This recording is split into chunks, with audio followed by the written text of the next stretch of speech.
Hello friends, मैं आपका दोस्त आर के सिंह और मैं आज जो वीडियो में आपको शेयर करने जा रहा हूँ उसका टॉपिक है ऑर्गन्स ऑफ आवर गवर्नमेंट।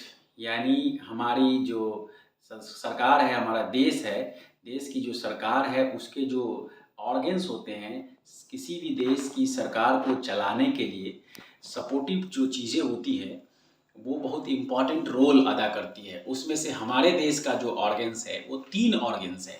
बहुत ध्यान से समझने की ज़रूरत है। पहला जो ऑर्गन्स है, अंग है, वो है लेजिस्लेचर, जिसको बोलते हैं विधायिका। दूसरा है एग्जीक्यूटिव, जिसको बोलते हैं कार्यपालिका। और तीसरा है जुडिशियरी। ये 3 ऑर्गन्स है किसी भी सरकार के लिए। अगर हम बात करें तो हमारे यहाँ संघीय ढांचा है। संघीय ढांचा मतलब कि सेंट्रल गवर्नमेंट, जिसके हेड जो होते हैं वो राष्ट्रपति होते हैं, लेकिन कार्य में वो प्रधानमंत्री को ही सारा अधिकार होता है हमारे देश में सारे कार्यान्वयन क्रियान्वयन को एग्जीक्यूट करने के लिए। उसी तरह से अगर राज्यों की बात करें, जो हमारे यहाँ 28 राज्य हैं, उसके भी हेड जो होते हैं वो राज्यपाल होते हैं, गवर्नर होते हैं, लेकिन सारी जो राइट्स होती हैं वो क्रियान्वित करने के लिए वो चीफ मिनिस्टर्स, मुख्यमंत्री के पास होता है। अब मैं जो मुख्य पॉइंट है उस पर आता हूँ। मुख्य पॉइंट जो है, मेन पॉइंट, वो लेजिस्लेचर, एग्जीक्यूटिव एंड जुडिशियरी, ये 3 ऑर्गन्स। तो मैं इसको भारत के जो सेंट्रल गवर्नमेंट है उस पर मैं आपको एग्जाम्पल देकर के एक्सप्लेन करूंगा तो आपको ज़्यादा समझ में आएगा।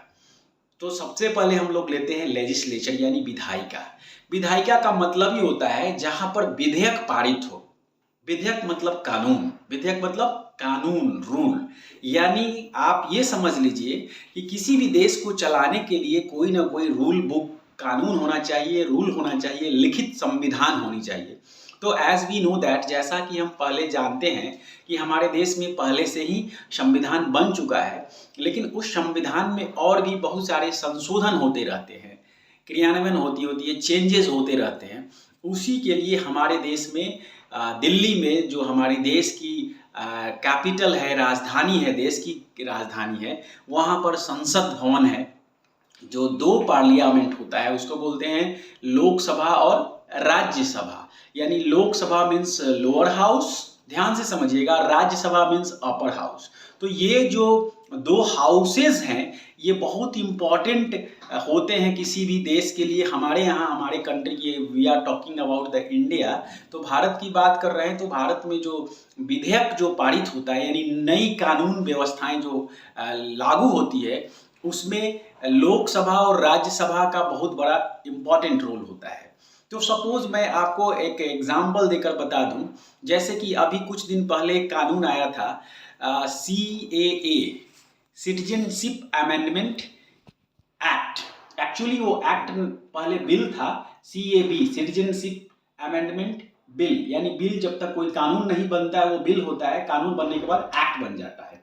तो ये कैसे प्रोसेस में होता है, इसकी विधायिका का क्या रोल होता है। यानी ये जो बिल था, ये bill first of all comes in the Lok Sabha, यानी चुने हुए जो हमारे मेंबर ऑफ पार्लियामेंट होते हैं देश के हर एक कोने से जो आते हैं, उस लोकसभा में इस पर डिस्कशन होता है, इस पर अपनी अपनी राय को रखते हैं और उसके जो चेयरपर्सन होते हैं, जो स्पीकर होते हैं, उनके सामने अपने पॉइंट को एक्सप्लेन करते हैं कि क्या इसमें होना चाहिए, क्या नहीं होना चाहिए। And at the end of this topic, this point, voting होती है। वोटिंग होने के बाद सॉरी, जो रूलिंग पार्टी होती है, अगर वो उस प्रस्ताव को जीत जाती है तो ये प्रस्ताव अगेन जाता है राज्यसभा में।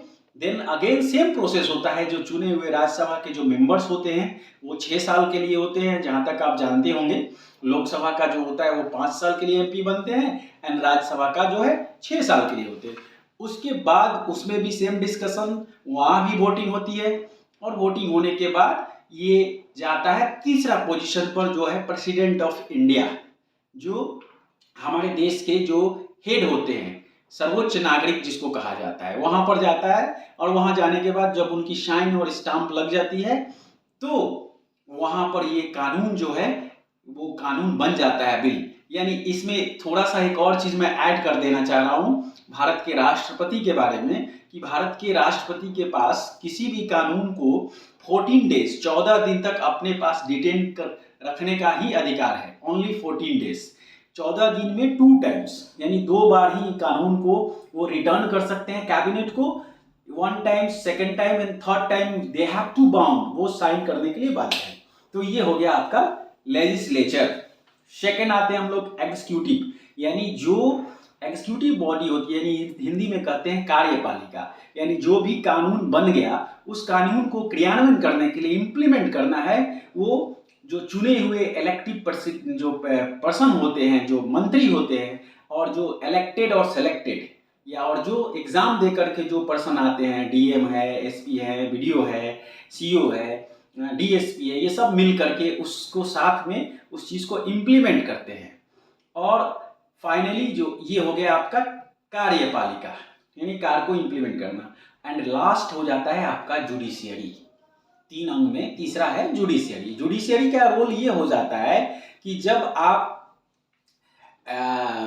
लेजिस्लेचर एंड एग्जीक्यूटिव, यानी कहीं डिस्प्यूट हुआ, कहीं भी विवाद हुआ, या 2 राज्यों का विवाद हो या जो भी, उसमें जो डिसीजन मेकर का रोल होता है वो न्यायिक व्यवस्था की होती है हमारे यहाँ। और न्यायिक व्यवस्था को हम संक्षेप में कहें तो हमारे यहाँ 3 भागों में कैटेगराइज किया गया है, जो होता है एक डिस्ट्रिक्ट लेवल, दूसरा स्टेट लेवल, और तीसरा हो जाता है सेंट्रल, यानी district court, high court and supreme court. तो ये 3 लेवल्स में हमारे यहाँ न्यायिक